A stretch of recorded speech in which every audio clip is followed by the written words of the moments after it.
Hi everybody. I wanted to talk a little bit about the idea of just enough and no more. I think it's very important as we begin to do our work in time-based media that this concept is very clear, and I think some people in our discussion post seem to have a good grasp on what the reading in Scott McCloud's book was talking about. But others took something very different away, which is understandable. There's a lot to be shared and a lot to be gleaned in this book. So I wanted to share just a few points from his book and certainly emphasize what we want you to get out of the idea of just enough and no more and what's really most important about that. There were a couple of areas in his book that hopefully you really pulled some other information out. One area I wanted to talk about in particular was this area where he gets into on page 70 about different types of transitions.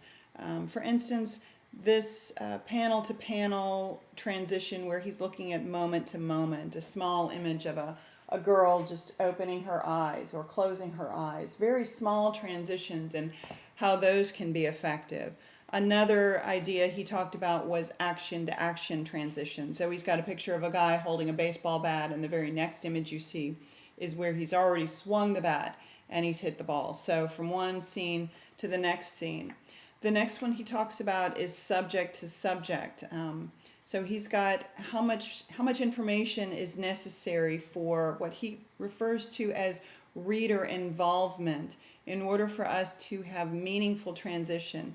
He's got an image here of just a couple of people, "No, you die," and then he goes back to the city where you can see "No, you die," and then all of a sudden you see an image of the city in the background and someone screaming in type. So, and what do we get from that? We understand clearly that, okay, this guy's, just being stabbed or something, and he's screaming in the throes of his death. This is on page 71. So if you go back into the McCloud book and you focus on some of these pages as far as, what's necessary, the scene to scene area where we're focusing on a man's face, and then the next shot you see is of the house 10 years later. So how can you effectively transition from one image to the next and have your user participate and understand what's going on? Okay, that's really what we're getting at in this idea of just enough and no more. He continues to refer to a lot of different artists and historical comic book artists. One area I definitely want to point out, because we've talked a little bit about this during our critiques on the Gestalt work, and I'll show you the page here, hopefully this will come through. Here he's talking about how you can insert something. There's an image of a fork, hopefully you see that, an image of a fork in the middle of his cartoon.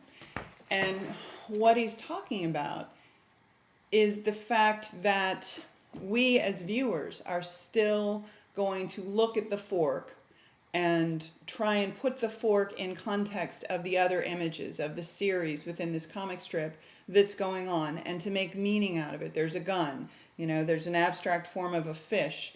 We are going to try, because it's the way we are built, through all kinds of social, along with Gestalt, just different social principles, the way our mind works, to try and make meaning. Why did the artist insert this fork in the middle of the comic book? So as designers, if we go and we make decisions about a color or about a typeface or about an object that we've included in an image, and we do it just because it looks good, and that's really the only reason we did it at all, then what we're going to be doing is inserting, possibly, things that our viewers are going to try and pull meaning out of, and they likely will pull meaning out of them that is not the meaning we intended at all. So you think, if this is a very personal work and you're doing it as a work of art for yourself, then that's okay. But as designers, when we do design, we're doing it to communicate a message, to convey something, and there are a list of reasons and objectives that we have in each piece of work, constraints, if you will, to achieve in each of our works. So it's really important that we don't do things like insert a fork in the middle of our comic strip if there's really no meaning behind inserting it. The next part I wanted to share with you from McCloud's book, I can find that real quick, is on page 84. And what he's done here is present a series of images. And the first screen, the first panel opens up with Mother saying, "Promise me you won't drink and drive, Carl." And Carl says, "I promise." That's the first scene. And you can see that up here, okay? And then you get all the way down to the bottom, and then you see a rest in peace gravestone.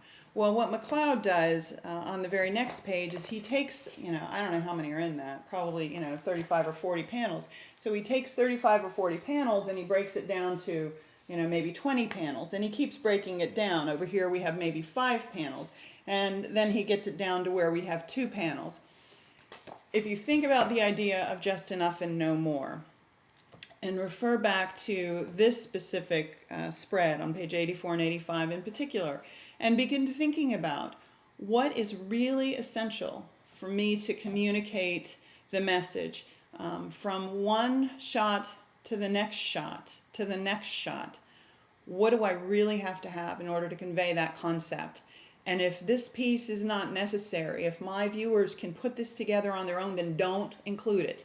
Pull that piece out. Now, if you look back at this spread that he's created here and you get to the last little pieces, I think he's got 5 images and then he drops it down to 2. You really need to ask yourself, and I think this gets to be something that each person in our class is probably going to think differently. Is the 5 images necessary to convey effectively this story? Or is the 2 images where Mother warns him, "Please don't drink and drive," and then we see the rest in peace, is that more effective and more powerful? Certainly, I think all of us would argue that, these 2 options are far more powerful than a spread of, 60 images or 40 images or whatever that one was. That was really not effective. And the reason why is because we are involved more as users, and a lot of you hit that in the posts, is that in a lot of respects, the idea of less is more, and minimalizing the caricatures, going towards more of a stick figure, that we can convey ourselves and project ourselves on those figures. That's sort of the same thing we're talking about here, in that the storyline is not needed because we can participate more greatly in putting that together. Many of the Gestalt pieces, we had the same thing happen. For instance, the first one that comes to mind is the image that included the leopard with all of the spots. And one of the bits of feedback we had to improve that image was to make the leopard disappear even more, to challenge your viewer to have to find the leopard in that piece. And the more that you challenge your viewer and you give them an opportunity to participate and to put the pieces together and discover it for themselves, they get that aha moment. They get that little joy of, "I get it, I see what you're doing."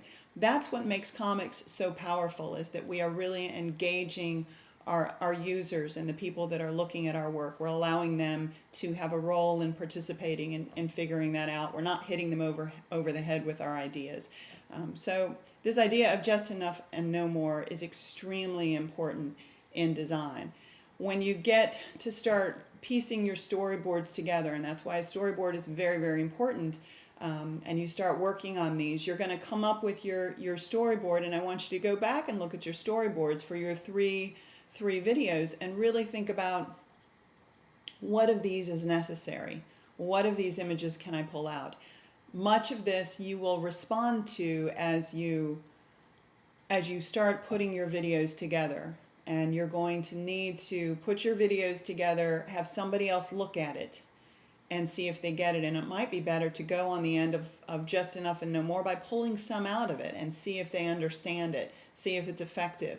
And then if they don't get it, then maybe add more back in to make it more clear. So, okay, I hope that was helpful. Have a good time.